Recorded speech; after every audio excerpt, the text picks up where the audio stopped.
Hi and welcome, Luminous Beings. I'm here today with Mary Rodwell, and her work excites me and it resonates with me on many levels. I'm also really thankful and inspired by her courage to talk about what she does and to share all of herself with the world. So for those people out there who don't know you, Mary, can you just give us a little short explanation of your journey thus far? Like, you started out as a midwife. Absolutely. Yes, I started out in a very normal profession. I was a nurse and then I trained as a midwife. And from there, I had a family. And after that, I went into counselling. That was a really interesting one. I started working at a medical practice and got trained in counselling because it was actually easier for me to do that at the time than go back into nursing and less exhausting. Yeah. And from that, when I came to Australia, I continued to work in the counselling field. I did work in grief and bereavement, hospice, and then family counselling and pregnancy counselling, etc. And during all that time, I think the great thing was that I realised that psychological health is the precursor to keeping healthy, rather than dealing with the outcome of illness, which was, looking at the cause rather than the effect, and then trying to deal with the effect. So it's very important to me.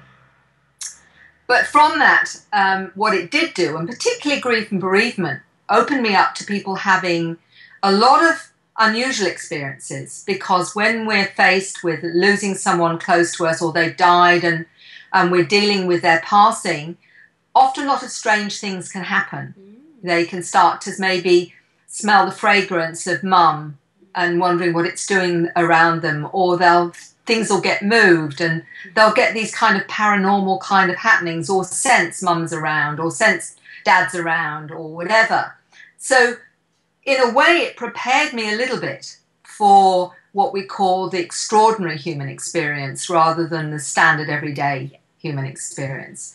And really, even with that, I was prepared because I read 2 books, and I'm a bit of a bookworm, on this experience that intrigued me, that I picked up at the bookshop. One of them was Communion by Whitley Strieber, who had his experience and wrote about it, a science fiction author. And also Dr. John Mack's book, Abduction, Human Encounters with Aliens. And I got them both at the same time. Oh, this looks interesting. Yeah. Says it's true. Anything that sort of says that. I had no idea that this was going to prepare me a couple of months later for somebody knocking on my door literally and saying, Mary, I've heard you're open-minded. With this, there's no support groups. With this, they just think you're crazy. And here was a middle-aged man who then told me his story. And what touched me more than anything, apart from the fact that I couldn't help but believe him in the way that he spoke to me, was that it wasn't just affecting him, it was affecting his family. And so if it was a hallucination, it would just be him. But this was his partner and the children, and he was waking up with strange marks on his body, shaved areas, this kind of thing. So there was a very tangible reality to it. And the bottom line was that really, I could say, is the rest is history. Within a couple of weeks, I'd had another lady turn up. She's having experiences.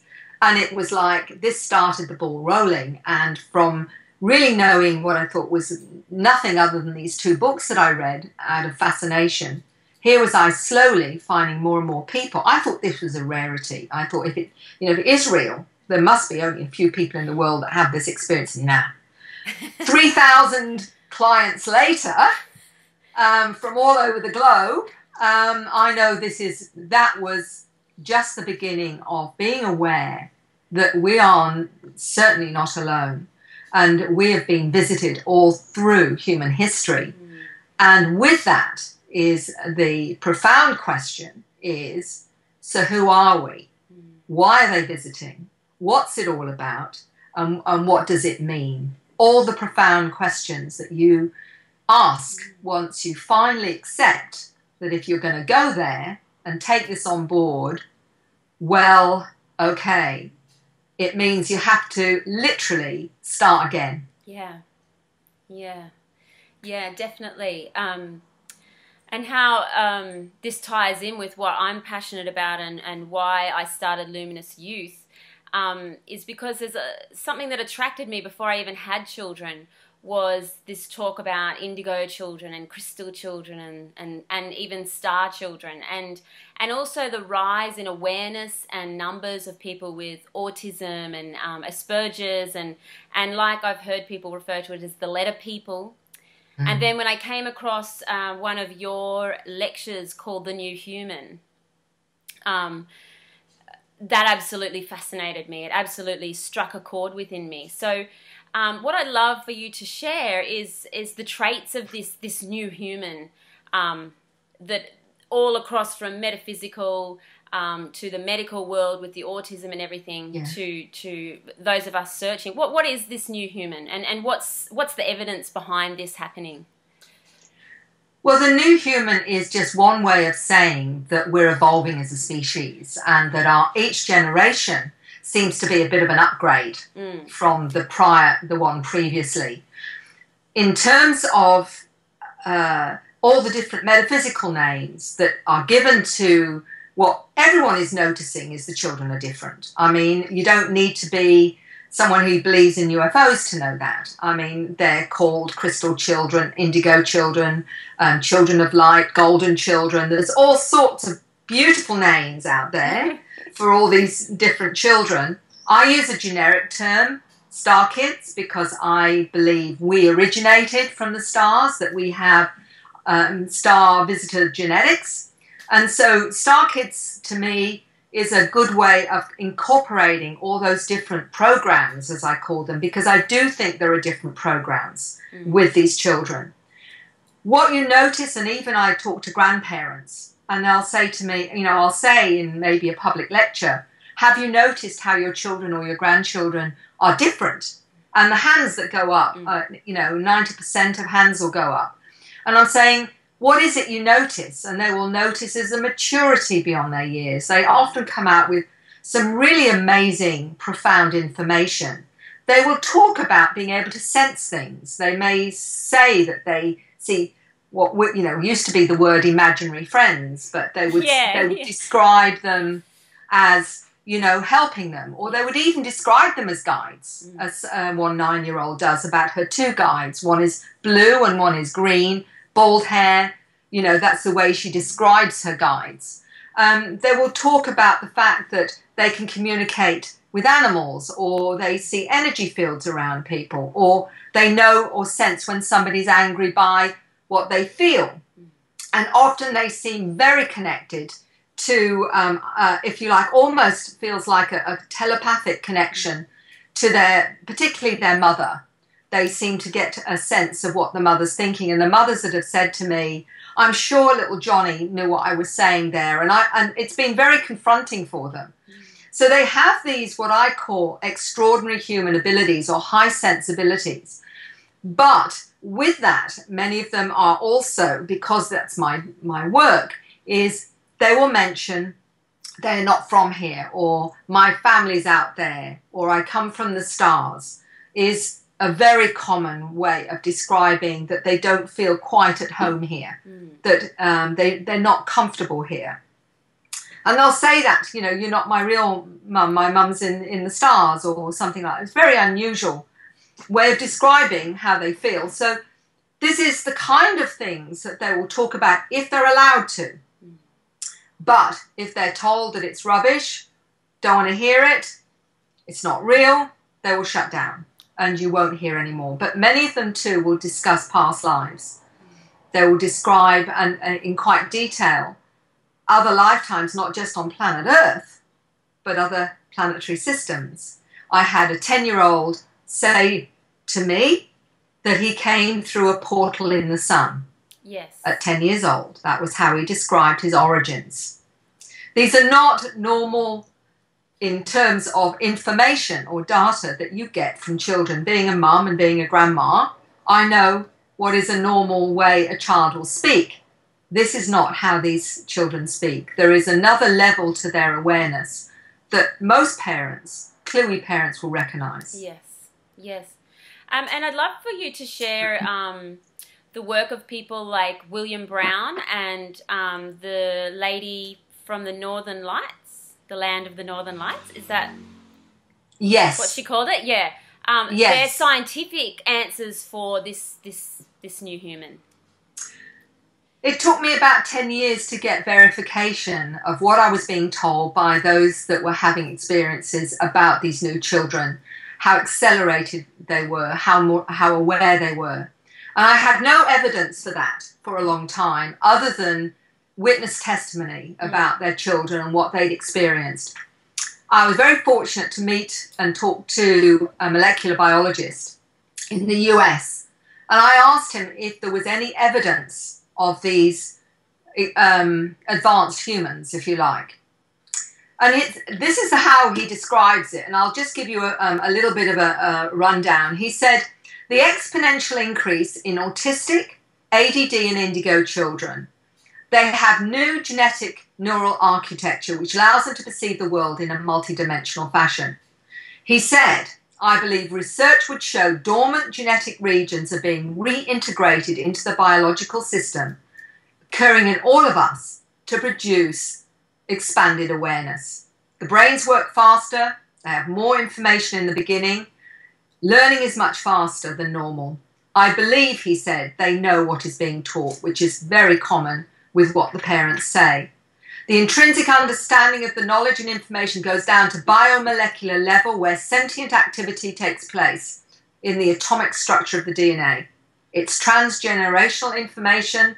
It's encoded within the atomic structure of the DNA and is accessed with greater efficiency to produce savant-like characteristics. And we know a lot of these children are hyper clever. They are accessing the Akashic records of sorts within the DNA molecule. And the efficiency, as the efficiency of the DNA increases, more of this kind of information becomes available.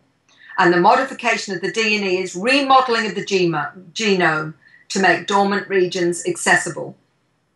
So he said, it really is happening in a way, in a very real way, that these children have access to so much more of the information available within, our consciousness, if you like. We all talk about having higher selves or, the super conscious or whatever. What seems to be with these children is they have an ability to access that with far more consciously and far more easily than the older models, if that makes sense. Yeah, it does. And that would explain why I've read accounts of autistic children who've been able to communicate this, that when they look at someone, they're downloaded with a whole lot of information. Well, not even downloaded, they just get a whole lot more information. And it's why they appear to not be looking us in the eye, and because they've got so much more information. So being polite and well-rounded and that, I can imagine, wouldn't interest someone getting all of that information at once. I think that you do have the ability to cope with it, because there would be no point otherwise in an evolutionary sense if they can't manage it. The problem for them is, how I understand it, is they're being forced to operate in a limited way with that. So in other words, we're seeing reality like through the eye of a needle.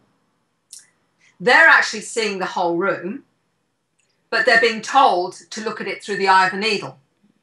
And they're saying, it don't work for me like that. Doesn't work. Can't do it. Too hard.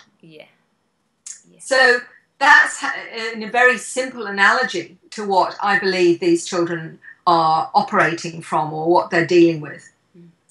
And there's other researchers, and there are others that that understand this whole link between some of these exponential increase we have in autistic, in Asperger's, dyslexia, ADD, was an interesting one for me in the link to parents who've had extraterrestrial encounters.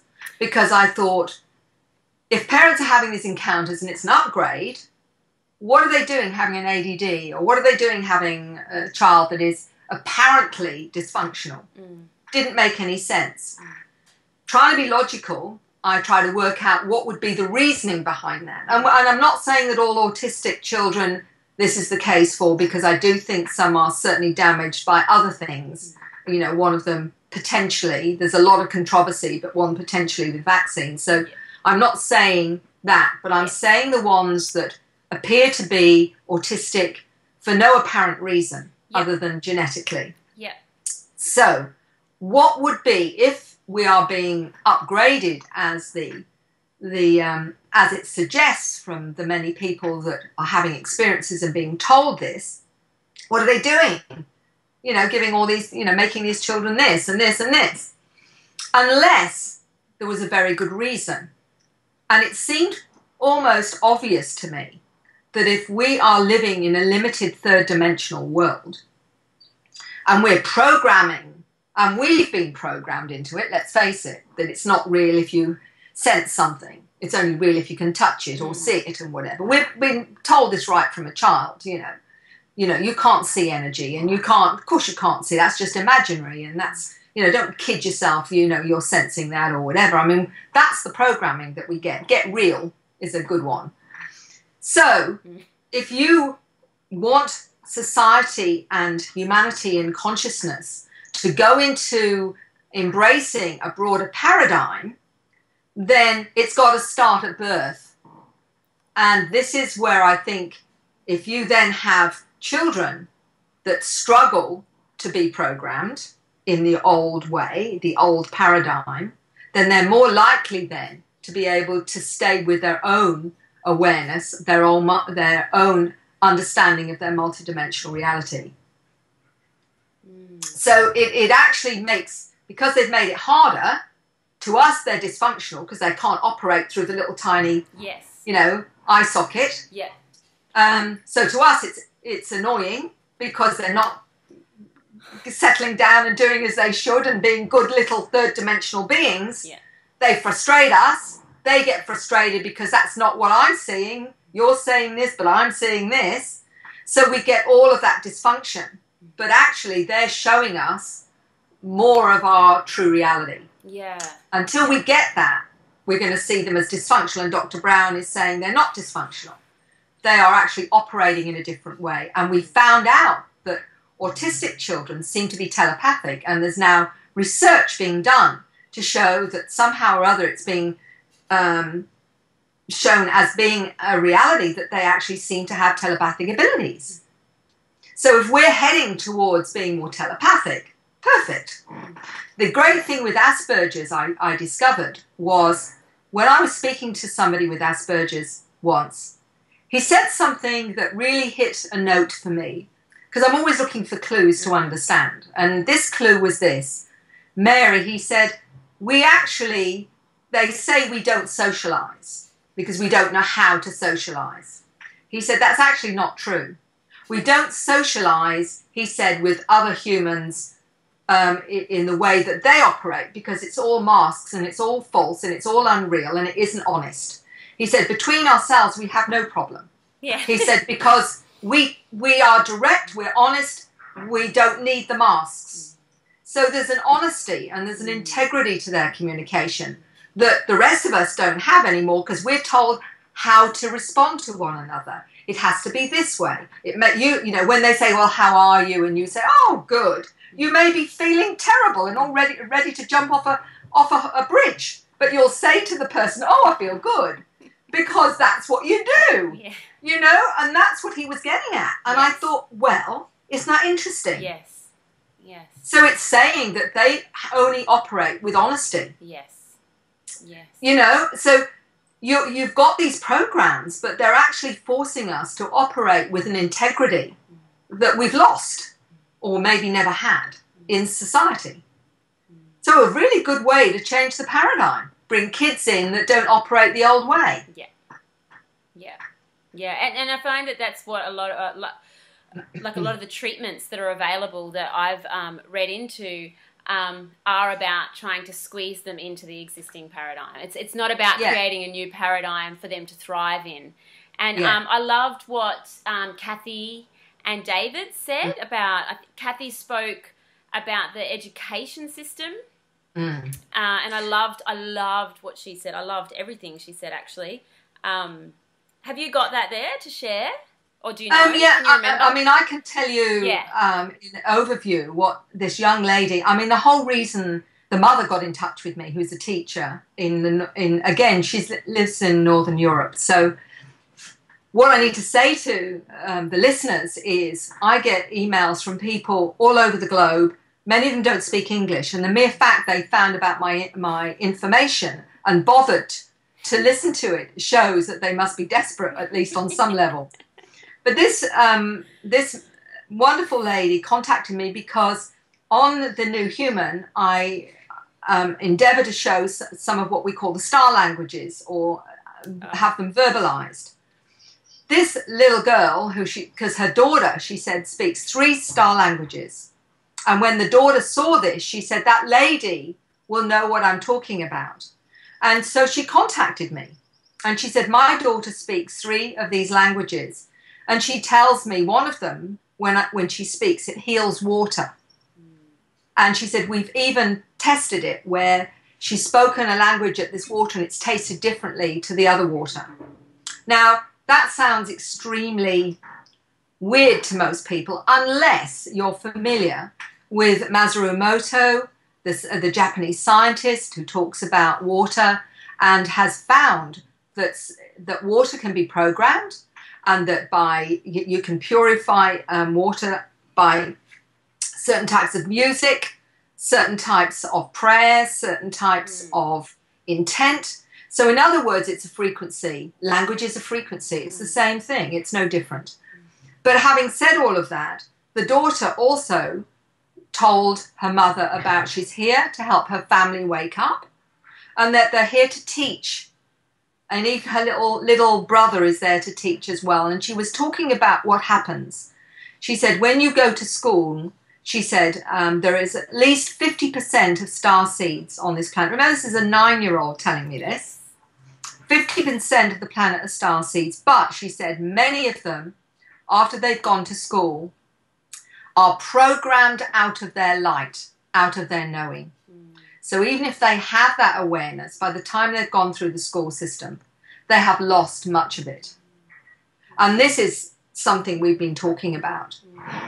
And she said that this is why so many are not able to access this knowing. Even adults are driven on the, and again, talking about the fact that most of us are stressed. We're living, both parents now have to work to support the home and, looking after the children, all these kinds of things. We live in a high stress society. All of that stops us from accessing our true nature and who we are. And this is a 9-year-old explaining this is deliberate. It's a deliberate way to stop us from accessing who we are. And why is this? Because there are forces out there that want to keep the status quo. That want to be the ones that are still carrying on with all the things that we're seeing on this planet now. The absolute chaos and the way that humans are treating humans. And they don't want that to change because that allows them all the power that they want. I'm not a conspiracy theorist as such at all, but I tell you what, I have learned that to be very cynical, and I didn't ever think I would be. But I've become very cynical because I am seeing it right in front of me. I'm seeing it in everything that is happening. That there are so many forces of agencies and individuals and groups that really want to keep us all as sheep and really want to keep us in that third dimensional box. Because that way we carry on in the old paradigm. And I think that there are more and more people now changing and waking up to seeing what's going on. And this, one of the scientists that I spoke to, who actually lives in the same country as this young girl, told me that there are now a separation of individuals that she's calling the low frequency people and the high frequency people. And she said, and we are actually separating out. We're making choices either to stay in that frequency, which is the one of the planet, which is fear-based, which is all about, staying in the box, or choosing to accept we are far greater than we know we have realized that we are. And this young 9-year-old said, human beings are amazing. They have amazing gifts they can't even imagine yet. But she said, until they believe it, they won't be able to access it. And we have to believe in our power. We have to believe that we are capable of so much more, because we are. Yes, and I think that one of the things is listening to children like her, to all of these youth across the whole world that are coming with all of this beautiful information and all these abilities that we're all capable of. Mm. Well, the children are showing us that. They are. They're showing us that, you know, what they can do, we can do. Yes. And it's a matter now of listening to them. Yes. And they are guiding us. They're guiding us with their understanding as long as we listen. Yes. But, you know, we're still in the old mindset a lot of the time that we're the adults and we know better than they do. When in fact it's actually the other way around. Yeah. Absolutely. Absolutely. I loved also what David said about thinking in spirals, that the teachers teach in linear. This is a lovely young man in the UK who I got to speak with. His parents are very aware as well. And he has confronted his teachers in a number of ways, but one of the ones was where he said to his teachers, you teach in a linear fashion, but I think in spirals. And he also was trying to encourage the children to do yoga. And because he was really trying to show them that, you know, in this way you can expand. This is a young man who said that when I asked him where he thinks he's from, he quite spontaneously said, I come from far away through a portal in the sun. I came from a portal in the sun, is how he understood his origins. And this young man was talking about formula that he understands that will, you know, help to change things as well. Deeply spiritual, but also very vulnerable as a child. Although, in terms of understanding, is a young avatar. Yes, it's beautiful. And if we did listen, it's backed by a lot of the science that obviously isn't in the mainstream, but people like Nassim Haramein are proving that, all of that, the spiral thinking, and he's all about that, and he's proven it with equations. And so it's interesting that we're being given these amazing children who know this. They just know this as a part of themselves, but we're also being given adults who have, you know, like we were saying before we started recording, who kind of like got a leg in both worlds and are stuck in both worlds. But he's proving all of that mathematically. So these young people have got, you know, like there's so much evidence. I think that because we're still, you know, have a foot in both camps, we do need to have as much tangible physical understanding or scientific understanding to help us make that transition. It does. And even though sometimes I feel I'm so far down the rabbit hole that I'm not quite sure where planet Earth is, on another level, I have needed the science because my background is nursing midwifery. I was brought up in a scientific paradigm. And so I look for ways to substantiate the information that these young people or young adults or adults are telling me about their reality.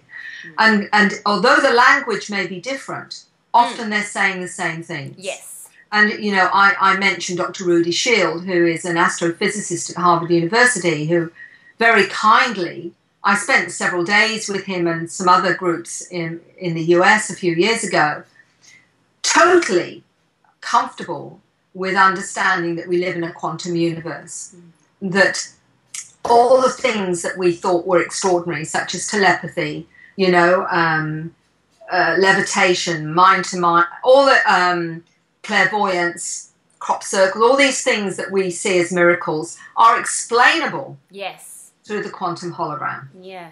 So, you know, we really are now at a point where science is coming to the party. Yes. Even though it's still not totally mainstream yet. No. But scientists are looking at consciousness. because they know there's no other way to explain this. And I've been researching for a number of years. There are some scientists in Russia that have been looking at DNA. And what they have found with DNA is that DNA seems to work through a consciousness angle. There are two things about DNA that they've discovered. One of them is that DNA alters with human language. And they're saying that you can actually alter the whole nature of DNA through human language, which is frequency. So it actually helps to explain why things like hypnosis work. It's a language, it's a frequency. Why do you feel better? It's actually maybe changing your DNA. You know, when you do the affirmations, why does ultimately you change? Because it's affecting you on all those levels. But also the interesting thing that they've discovered about DNA is it actually, DNA works through miniature wormholes into other aspects of reality. So it's pulling in information from the matrix through this quantum hologram. Yes. So don't we always notice how interesting it is when we're focusing on something, suddenly it's there in front of us or whatever. Why do you think that is? It's because we are actually putting out the frequency. I want to know about this. I want to know about this. And we actually pull it to us. Yeah. And it's all done through the quantum hologram because we're actually operating multidimensionally. And also the interesting thing with epigenetics is that we know it used to be believed that DNA was we're actually products of our DNA totally. That was you. Your DNA is you. But actually that's only part of it. Gives you the color of your hair, it gives you all those characteristics. But the cell itself is also a recording device. And in epigenetics, where you don't even have the DNA in the cell, it's noticed that it operates around its reality. So in other words, we literally are using our DNA for certain things, but our very cells, right from the moment we're born, are also taking on information from our environment. So it's not just the DNA. We're not just products of our DNA. We're not just DNA determined.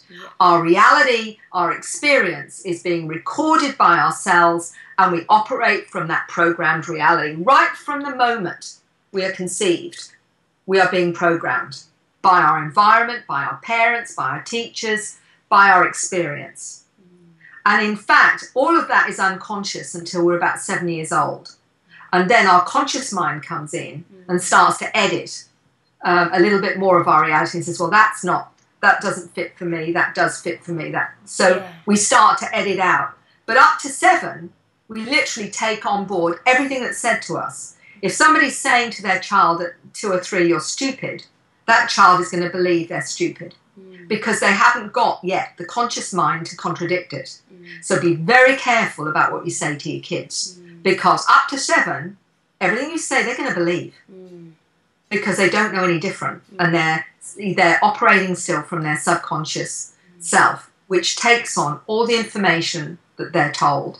And that's why it's so very important that, you know, we are very positive with our kids. It's important that we, you know, give them the positive messages and encouragement and what have you, because that is what they're going to take with them to adults.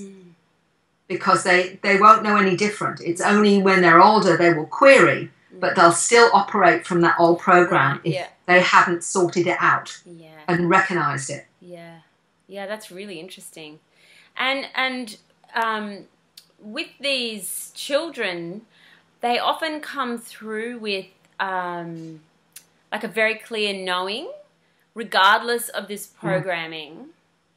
Correct me if I'm wrong. Like a very clear knowing of why they're here. And what their gift is, and what you've just talked about is really interesting because I've got this kind of belief that I've got no evidence for. It's just within me that if we didn't program our children so much, we would all have a really clear sense of what our gift is and why we're here, because I believe we're all a really important part of the puzzle. But I've heard you talking about these children who have managed to avoid the programming and still are very clear on what their gifts are. and I'd love you to just share with some of them. Like you mentioned, it was Kathy with the water, and Yes. I remember reading about one with animals. Yes, one of the things that I love about children and even with the young adults to a certain extent is, especially these new generations, is their awareness. And what I want to say is one of the reasons I give it so much credibility is because they're still too young to be programmed out of this awareness. They don't watch talk shows, they don't read books. So their information has a clarity that is muddied as we get older and we become less and less accepting of that inner knowing, because we're told unless that we read the books and get the pieces of paper, the pieces of paper, or we don't have the training, that we're actually useless and we can't do anything and we're no good to society, which is the general way that we're taught, so that they get us going and doing all this stuff.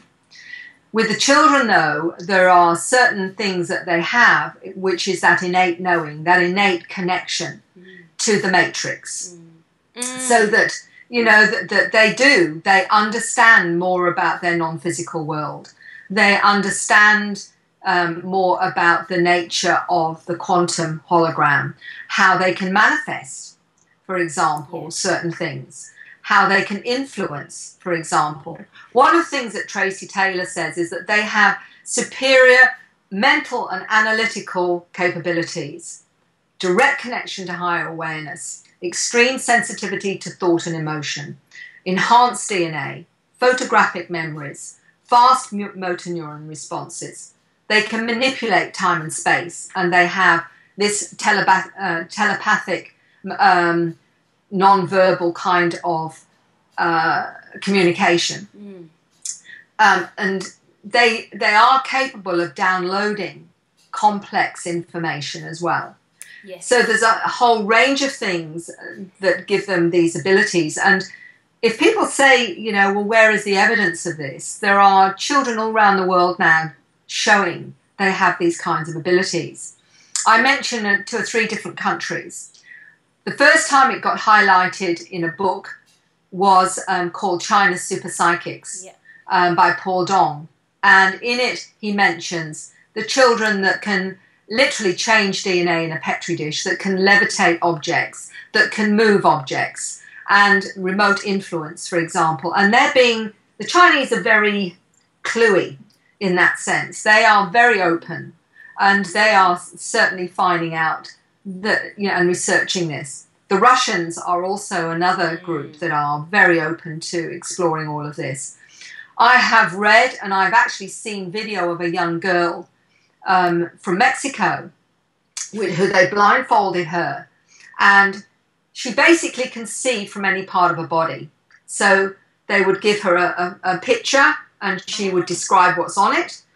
They put a newspaper under her feet and she read the headlines through her feet, blindfolded, through her shoes. I saw this. Right. I actually saw video of this.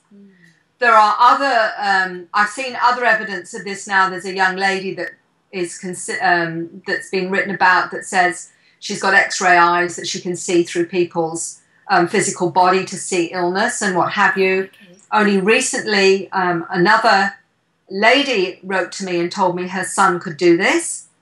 And I also saw something on Indian television that was sent to me, because people do send me things like this. And it's a young girl who was blindfolded, and then she was literally saying what the people were wearing. She was able to literally tell them what they were wearing, totally blindfold, as a kind of show. They're everywhere. Yeah. What my point is, we get these little snippets here and there, but I believe they're everywhere. And each country, that is prepared to research this, we get some data on it. The Western societies are a little bit slow off the mark. I think we're so hard to convince sometimes, or maybe it's just on the surface we're hard to convince. I think a lot of people are a lot more open than they admit to. But that gives you some idea of its reality in terms of globally. Yeah, and also the importance. Like, there's the to me that's right on one end of the spectrum, and then there's children who can communicate with animals and like you were saying, how Kathy can change the water. Like, I feel like there's probably like a lot of those children around, and that's brushed off. Like, oh yeah, that's nice that she can think she can talk to the cat or whatever. I think it's really important that we start to take those gifts that so many of our children have very seriously, because they could be a gift for us all. Something else that's a talking point amongst parents, and I'd love to hear your point of view on it, like coming from your research and what the children have said, is about nutrition and food. Because we kind of live in a society that is so full of processed foods, and I can't help but think maybe that's just another way of dumbing us down. Maybe I think that's absolutely true, and I think there are lots of different poisons that are out there, and whether you want to admit that they've been done deliberately or not is entirely up to you, and you must believe what you believe. But certain things people are not told. For example, fluoride is a neurotoxin. Yes, they'll have wonderful teeth, but they won't be so bright. So you've got to work out whether you want the better teeth or you want them bright. Yeah. We know, even a lot of dentists still pushing things like fluoride, and I've actually, said to my own dentist, that's the last thing I want on my teeth is fluoride, for example. There are lots of other chemicals in the food, preservatives. We know now, there's enough evidence to show a lot of these preservatives are damaging our children, making them hyperactive, for example. So there's all those kinds of things. We've got the GMO type seeds and foods now, which are being altered and genetically tampered with. We're trying to play God and think that we can do that and get away with it. And, the truth is, when you look at societies that that are manufacturing a lot of these processed foods, such as the US and, of course, here now, is we're having this explosion of obesity, which is, all the sugar that's been put in the foods, for example, which is they're calling it actually a poison. Yeah. All the range of diabetes, the exponential increase in diabetes and what have you. There's only one way that all happens.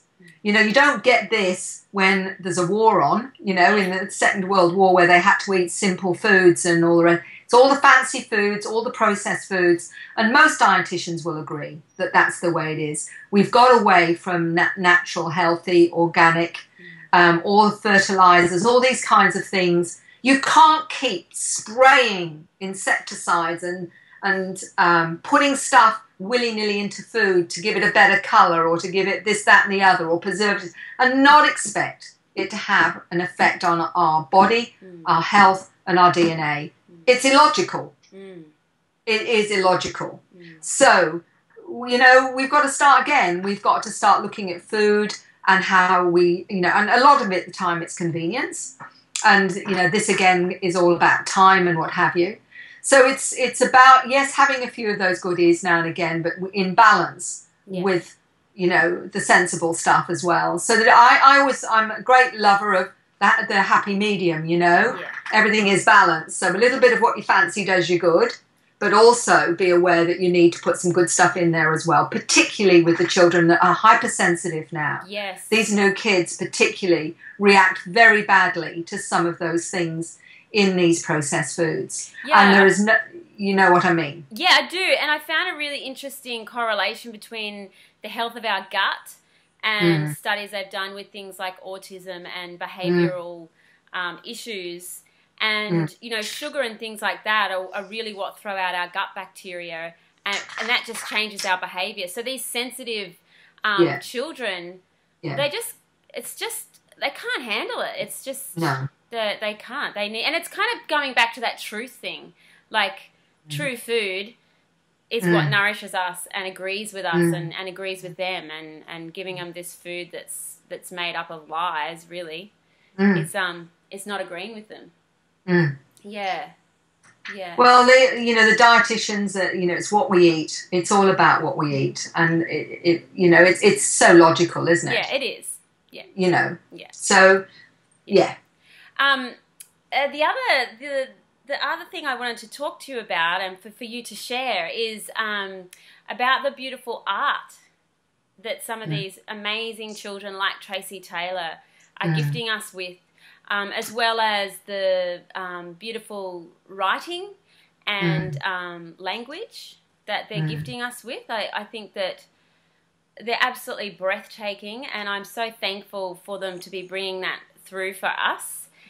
Would you like to just share a few stories about that, and also what you believe the effect of that is on our consciousness? Because I think it's more than just pretty art. Well, that was something, and you're absolutely right. In one of the things that really blew me away as a researcher was the fact that people are saying, well, where is the evidence that this is a reality and people are being taken and all the rest of it and going and having these experiences? And I said the effect of it, because you don't have a reality that doesn't have an effect. Yes. If it's just a hallucination or a fantasy, it's not going to have an effect. The effect is people change, they transform, they become different, they look at life differently. But on top of that, they're also expressing that difference through their creative channels. And by that I mean is, before they've had their experience, they wouldn't necessarily be drawing anything or writing anything or speaking these things. What happens after the experience is we notice that many of them become very creative. They may have already done art, but it won't be the same kind of art as this. Some of it's very geometric. Some of it is, one lady told me her daughter was drawing mandalas at 3 years old, for example. So some of it's the beings that they've seen, and they will go into detail of these different beings that they've seen. Some of them will put with these beings strange scripts like hieroglyphs. It's writing that has similarities to some ancient scripts, but not any particular one. And some of it is beautiful in terms of how it's rendered. And I'll say to you often, I don't know how to do this, but I know if one little thing's wrong, I have to start again. So it's an intuitive outpouring of a connection to something. And then you've got even children of 3, 4, 5, 6, 7 doing these scripts. Again, sometimes understanding where they're from, sometimes not. And also then, like the 9-year-old, coming out with these unusual languages that they will say are from their family or from their star family, or they just say, I like to say them because they make me feel good. What's fascinating with that is when I've shown these, and because it's part of contact, and because I've wanted to understand, I found that many of them trigger people or are catalysts for others. I remember doing in Hervey Bay not so long ago, showing the languages and the scripts, and a lady in the audience came up to me afterwards, and she was actually a nurse, and she said, Mary, as soon as I heard the language, I had to get a piece of paper, and she started writing scripts. She said, I've never done this before, but I had to do it. It was like on some level she'd recognized it, and it then encouraged her to write this script where she had got no idea where it came from. So it's like on this unconscious level, we are recognizing more of what this is all about. And it may just be timing before we fully understand it. As one lady had done so many scripts and symbols, she'd sent me them years ago and said, she came to me about a year ago and said, Mary, I've got to know what they mean. I've got to understand because I've done so much of it now and I still don't know. And we did some hypnosis. And when she was in that state, she got told that they are all timed. So it's all about timing. They're time locked was the word that she got. So it's almost like until we reach a certain level of awareness, we won't understand. Yes. So it's almost like it's preparing us to reach that level, and then we will understand what these are. But some can translate them. I was talking to a 16-year-old in New Zealand who draws wonderful pyramids and beings, a wonderful young man, and he actually said his origin is Arcturian. and he actually ended up, and I got a recording of his Arcturian language, because he actually recorded Arcturian for me and told me what it meant as well. So it wasn't just, here's the language, this is what it means. But not all the languages, I am told, can be translated in the way that we speak. Some of them are like complex files of information. And so you'd have to unravel them. Yes. And they're to be felt, sensed, and understood from a completely different level. So, you know, it's not all the same. But that, you know, there's so much with that I find is the primary evidence that something real has happened, because you don't suddenly start doing all this stuff unless you've had some kind of profound experience. Yes. So that is the evidence. That is one of the very important aspects to the evidence that we are being visited and they are having experiences. And is it Rochelle? Is it Rochelle that, how she talked about, she did have an experience with just seeing, and then had a feeling, and then did healing on herself. And so that's a beautiful kind of unfolding of how she went from, you know, basically nothing to being this beautiful, amazing healer that uses language and her hands and stuff to heal. And it is often like that there will have this experience, this profound awakening, and everything in their old reality is no longer important, and they're completely focused in certain areas, whether it's in healing. They may be interested in the origin of the species, they may be looking at conspiracies, they may be looking at quantum physics.